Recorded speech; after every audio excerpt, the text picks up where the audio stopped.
with respect to arousal, what's known as an inverted U pattern. At very low states of arousal, there's very little alpha activity in the EEG. At very high states of arousal, there's very little alpha activity in the EEG. What you get when you get maximal alpha activity is in the in-between stages, not too high, not too low states of arousal. Beta activity, as I mentioned before, is very fast, 18 to 30 or so cycles per second, very low amplitude, low voltage. It's what's known as desynchronized, whereas alpha activity is fairly rhythmic. It's kind of even waves. Beta activity is very uneven in appearance.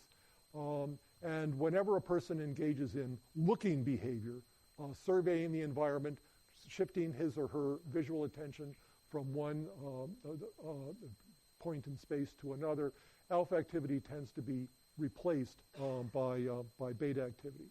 So what we're going to do is we watch somebody fall asleep, we're going to notice these characteristic changes in EEG, especially in alpha and beta activity. So you're starting to fall asleep now, okay? And maybe your eyes are closed. You're no longer walking around. You're sitting in your chair or your couch or you're lying in your bed. As you start to drift off, we see a decrease in body temperature, and we also see characteristic changes in EEG alpha activity. There is first an initial increase in EEG alpha activity.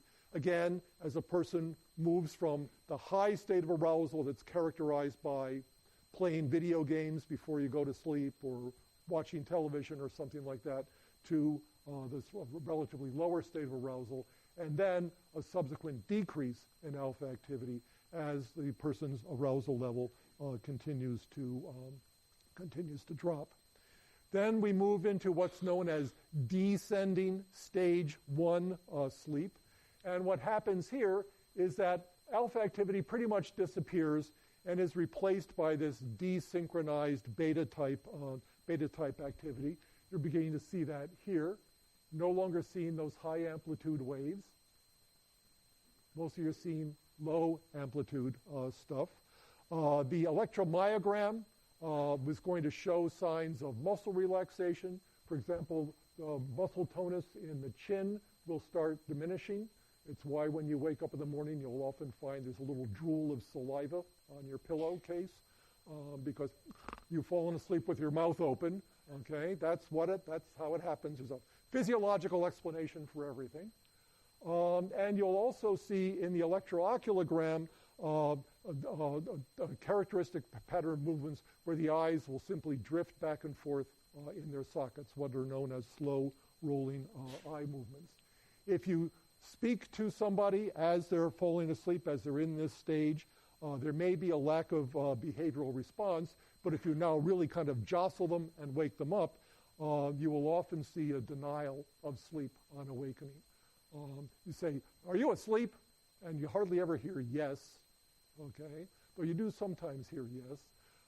But the person will say no. And then you say, "Well, what did I just say to you?" And they won't be able to tell you. What just happened in the movie, they won't be able to tell you. They've clearly begun falling asleep. The next stage is known as stage 2. Again, in the electromyogram, you see further signs of relaxation. The electrooculogram is showing these slow rolling eye movements again. But there are characteristic changes again in the EEG, which you can see here in stage 2, the appearance of what are known as sleep spindles, which are so called because that's exactly what they look like for those of you who do any sewing or knitting. Here's a nice example of it here, just kind of a slow growth and then a diminution in amplitude. If you draw an envelope around that, it looks kind of like a spindle. And you'll also see in characteristic in stage 2 this what's a waveform known as a K complex, just a kind of a spike in EEG activity. So you can see a spindle there. There's a spindle and a K complex. There's a spindle and a K complex. there's a couple of more spindle activities. Again, the stage 2, the next stage of falling asleep. Stage 3, even further signs of relaxation in the EMG. Still slow rolling eye movements in the EOG. But now in stage 3, you begin to see a new waveform, these very large, high amplitude, slow waves. That's the appearance of delta activity in the EEG. And the appearance of delta activity is really the sign of the transition from stage 2 to stage 3. In stage 3, you can still awaken the person, but it takes a little bit more effort, takes more of a stimulus. And then we get into stage 4, further signs of relaxation in the EMG, still slow rolling eye movements in the EOG. And now, here you can see in stage 4 is dominated by delta activity. You don't see much of anything else. Again, you can awaken somebody out of stage 4. It might take a little bit of effort. And when they do awaken, they tend to be groggy and disoriented coming out of stage 4. There's a phenomenon called sleep inertia, where the person's will still kind of be behaving as if they're still kind of sort of asleep. You know when you've awakened out of stage 4, if when you awaken you'd rather be dead. Okay, it's very, very, very unpleasant kind of experience. Quite the contrast to awakening out of some other stages of sleep where you wake up bright-eyed and bushy-tailed. Okay, so then what happens, after you've gone through this descending pattern, 1, 2, 3, and 4, what happens is that you then move back up into what's known as stage 1, stage REM, which in many respects resembles stage 1 sleep, except that the EMG now shows signs of very, very, very high levels of relaxation. There are counterexamples of this. We'll talk about them a little bit later. But still, the EMG is very relaxed. It's as if the body's kind of paralyzed, very little body motility. But now we see something different. There's an EEG that resembles, in many respects, the waking EEG, but we're now seeing a new pattern in the electrooculagram known as rapid eye movements. And here, the eyes are moving back and forth very rapidly as if the person is looking at something. They're conjugate eye movements, which means that the two eyes are going together. If you're recording heart rate, for example, you're very likely to see signs of arousal in the autonomic nervous system, increased heart rate, increased blood pressure, things like that. If you awaken a person out of this stage, they awaken alert, ready to go, very different from awakening somebody out of stage REM. So what you get during the night then is a cycle that goes between what we call stage NREM, what I like to call stage NREM, but what most people now call slow wave sleep, stages 3 and 4, and stage REM. The characteristics of slow wave sleep is very relaxed in the EMG, slow rolling eye movements in the EOG, general slowing of the EEG. So we're talking really about stages 3 and 4. In stage REM, it looks a lot like stage 1. In the older literature, you'll see this referred to as ascending stage 1 as opposed to descending stage 1. Person's still very relaxed in terms of muscle tone, but you're seeing these rapid eye movements in the electrooculagram, and you're also seeing a lot of fast activity in the EEG. Okay, so now that we've set this stage, we can go back to last week for a second and look at the architecture of sleep in things like coma and the persistent, the vegetative state. When I told you last time that patients in a coma do not experience the sleep-wake cycle, but patients in the vegetative state do, that claim was based on basically on diagnoses of eye movements during sleep, and especially just whether the patient shows signs of the sleep-wake cycle in terms of opening and closing his or her eyes. The natural next question to ask is, well, now that we know what happens in the EEG when subjects are asleep, what does it look like in coma?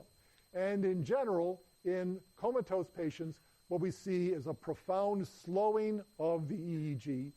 You might see some delta activity, but you'll see even slower waves known as theta waves. But really not much change from that. You won't see comatose patients going into anything that looks like stage 2 or stage 1 sleep. Once in a while, you'll come across a patient, if you do a sleep study on the patient, they'll show spindle activity in their EEG. And it turns out that the appearance of spindles in the EEG are a sign of better prognosis. A patient with sleep spindles is more likely to recover from a coma, at least as far as going into the vegetative state. In the vegetative state, by contrast, we can actually see sleep stages. You can see the patient progressively going from descending stage 1 through 2 and 3 and 4, and then back up into something like stage 1. You can see the appearance of spindles and K complexes in stage 2. And you'll also see the patient over the course of the night, or whenever its eyes are closed, you'll see the patient alternating between slow wave sleep and rapid eye movement sleep. So we can confirm in the EEG what we thought we were seeing in overt behavior, which is that comatose patients really don't have anything like sleep.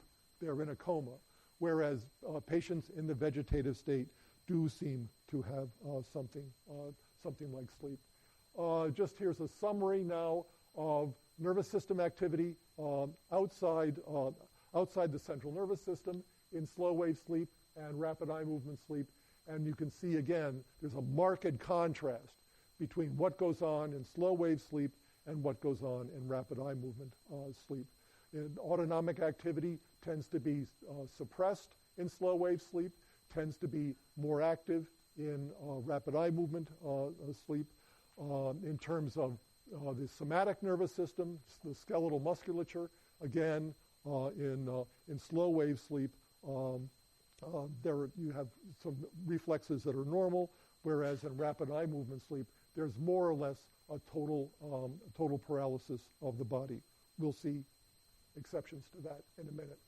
Here is a figure from Alan Hobson, who's a famous sleep researcher, now retired, in which we're looking at eye movements and EEG sleep stages as defined by the EEG.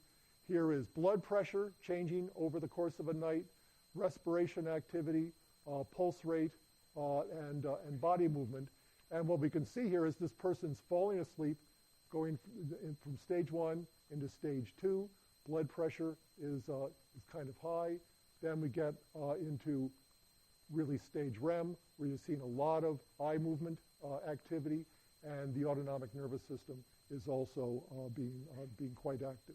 Now, what happens is this cycle between slow wave sleep and rapid eye movement sleep occurs about once every 90 minutes. Okay? Yeah, it depends on who you are and where you are and all sorts of things like that. But on average, about every 90 minutes, so that over the course of, say, a 6 or 8 hour sleep, or in your case, the hour and a half you allow yourself to get every night, what you can see is the person being awake